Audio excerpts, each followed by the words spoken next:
gente, tudo bom com vocês? Sejam bem-vindos a mais um vídeo aqui nesse canal. Estou de volta e além de eu estar de volta, vai ter vídeo todos os dias em dezembro, se eu conseguir, mas o objetivo é fazer vídeos todos os dias em dezembro. E eu não sei se eu vou ter ideia de tema o suficiente para tantos dias assim, mas eu tô aqui e o tema de hoje eu sei que é o que eu trouxe de tema pro meu TCC. É um tema um pouco assim contrário, meio polêmico no meio de trazer isso, né, pra uma universidade federal.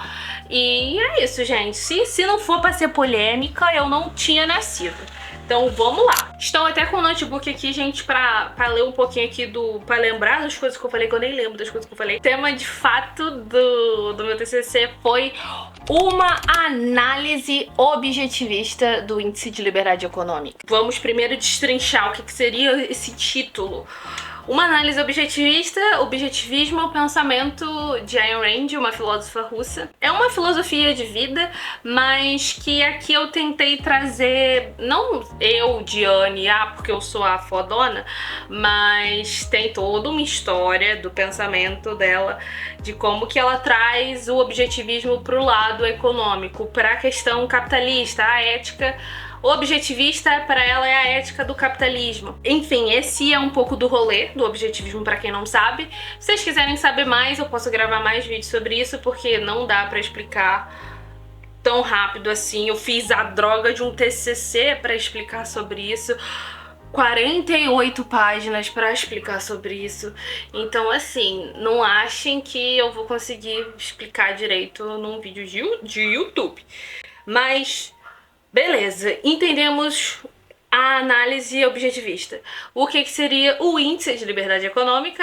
Existem, pelo que eu sei das minhas pesquisas, existem duas instituições confiáveis que faz, de fato, essa pesquisa de liberdade econômica, de mensurar a liberdade econômica no mundo, que são o Instituto Fraser, que foi o que, de fato, eu usei nos meus dados, e o Heritage Foundation.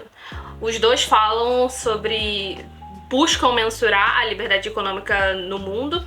E aqui no Brasil é muito interessante, eu queria ter trago para o meu TCC o Índice de Liberdade interno do Brasil, porque a Universidade Mackenzie, para quem não conhece, eles fazem também o Centro Mackenzie. Eu acho que já tem um tempo já que eles estão contabilizando os níveis de liberdade de cada estado do Brasil, então assim, é muito interessante, fica aí pra vocês pesquisarem. Mas o que eu trouxe foi o quê? Olhar, qual que era o meu objetivo nesse TCC? Olhar com os olhos do objetivistas, com a perspectiva objetivista, a liberdade econômica como conceito e também pensar na liberdade econômica não só como o conceito de fato, como a teoria, o que é a liberdade econômica, mas ela em números na nossa sociedade, no Brasil, e o Brasil em comparação com o mundo. Interessante falar que eu trouxe uma análise descritiva, não coloquei os caralho de programação, de Python e não sei o que. Não, isso não é comigo. Eu queria trazer os índices para complementar a parte da teoria que eu trouxe, que eu acho que é o principal para mim, é uma discussão que eu resolvi trazer pro meu TCC, porque é uma discussão que eu não vejo no meio liberal que eu faço parte. Então vamos para, de fato, qual foi a discussão que eu trouxe? Basicamente, meu TCC tá dividido em 5 sessões: a introdução, a segunda que eu falo sobre o objetivismo da Ayn Rand, a terceira que eu apresento de fato o índice, a quarta que eu acho que é o mais legal, que é que eu trago a reflexão sobre a relação de liberdade política com liberdade econômica, e por fim a conclusão. Mas vamos lá, falando do objetivismo de forma rápida, quem quiser que eu traga, fale mais sobre isso, comentem aqui. Baseada no individualismo, baseada numa visão objetiva da realidade, de você olhar para a realidade de fato, com fatos e não a partir de crenças e sentimentos e do coletivismo. Todo indivíduo tem aquela busca pela sua própria felicidade, o egoísmo racional, enfim, gente, é um leque. Mas a relação disso com o capitalismo é porque para Ayn Rand o verdadeiro capitalismo é o capitalismo de livre mercado. Porque o livre mercado é o que possibilita os indivíduos serem de fato livres, e livres no sentido do direito natural da liberdade. Liberdade, vida e propriedade. É nesse sentido que a Ayn Rand fala. Então, para ela, o capitalismo, ele precisa ter uma filosofia como base. E para ela, essa filosofia, essa ética é o objetivismo. Eu utilizei a Ayn Rand como referencial teórico nesse sentido. A partir disso, a gente vai para a próxima sessão, falando sobre, de fato, o índice, que ele é dividido em 5 sub-áreas, que são divididas em outras áreas. E assim, gente, o Brasil foi péssimo em cada índice. Os Estados Unidos também zerou em alguns índices. Se vocês quiserem que eu apresente com todos os detalhes, assim, pra falar mesmo, falar mal de A e de B, falar de todos igualmente, porque aqui a gente, ó, não exclui ninguém. Mas enfim, eu trouxe isso, fiz essa comparação do Brasil com os outros países, e será que o Brasil tá alinhado com políticas objetivistas? Ou será que os Estados Unidos está alinhado com esse liberalismo que a Ayn Rand defende? Ou até mesmo a China, porque a China é um país socialista, comunista, mas existe uma economia de mercado, de livre mercado.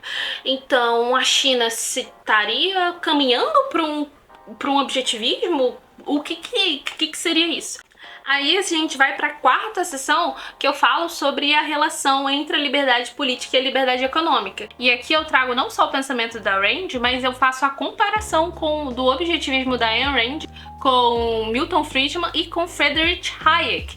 Então, assim, dois que são bem idolatrados, que os liberais são cadelinhas, e eu meto pau neles, porque, infelizmente, no século passado, eles defenderam a ditadura que aconteceu no Chile, com Pinochet, enfim, um caos. Os famosos Chicago Boys, que eu sempre vi muito, por exemplo, os meus professores, até mesmo a professora que foi uma das que estava na banca, nas aulas, ela falava muito sobre essas incoerências do liberalismo, e por muito tempo eu não parei para estudar, porque eu ficava naquela neura de que, eles estão errados, eu não preciso estudar sobre isso. Só que, de fato, a gente precisa estudar, a gente precisa entender o que a gente diz acreditar, o que a gente diz defender. Então, quando você vai, de fato, olhar o que foi o Chicago Boys e a influência que o Friedman e o Hayek teve nas políticas liberalizantes que aconteceram no Chile durante o governo de Pinochet, um governo ditatorial totalmente contrário ao conceito de liberdade como um direito natural e também a liberdade política, é muito complicado a gente defender, e eu mesma, eu não vou passar o meu pano rosa brilhante para essa incoerência filosófica, essa incoerência como que isso aconteceu, gente? Claro que também quando deu merda e as pessoas começaram a criticar naquela época, eles, vieram para trás e falaram, olha, não é bem assim, entendeu? Peraí, eu tô defendendo outra coisa, não é isso, sabe? Então o que eu apresentei nessa sessão foi o fato dessa incoerência ter acontecido sim com Friedman e com Hayek, e que isso de maneira nenhuma faz sentido, isso de maneira nenhuma é coerente com o pensamento da Ayn Rand. Pensando que a ética do capitalismo é uma ética objetivista, é uma ética que defende o livre mercado porque defende, em primeiro lugar, a liberdade dos indivíduos, então não faz o menor sentido você defender um governo ditatorial. Defender o que aconteceu no Chile, por exemplo, e outras atrocidades que, infelizmente, eu vejo no meu meio acontecer. Então, o meu maior desejo nesse TCC foi, de fato, eu parar para estudar algo que eu queria entender de verdade, e sim também reconhecer que grandes autores como os Friedman, Hayek, eles tiveram incoerências no seu pensamento. Então parte do meu desejo para falar sobre isso foi de fato aprender e apresentar isso pro mundo, tanto para as pessoas que concordam com o mesmo pensamento que eu, quanto para quem é contra. Mas foi isso. Se vocês quiserem ter acesso ao meu arquivo do TCC, eu vou deixar o link aqui embaixo. Se vocês quiserem me usar de referência, pode referenciar. E nada de fazer plágio. Se usarem também de plágio, quem é que vai usar? Eu tô me sentindo muito demais, né? Mas foi isso, gente. Foi uma experiência muito legal, gostei muito. É um assunto que eu gosto muito de falar. Provavelmente eu vou trazer isso nos próximos vídeos. Muito obrigada por terem assistido o vídeo até aqui e até a próxima.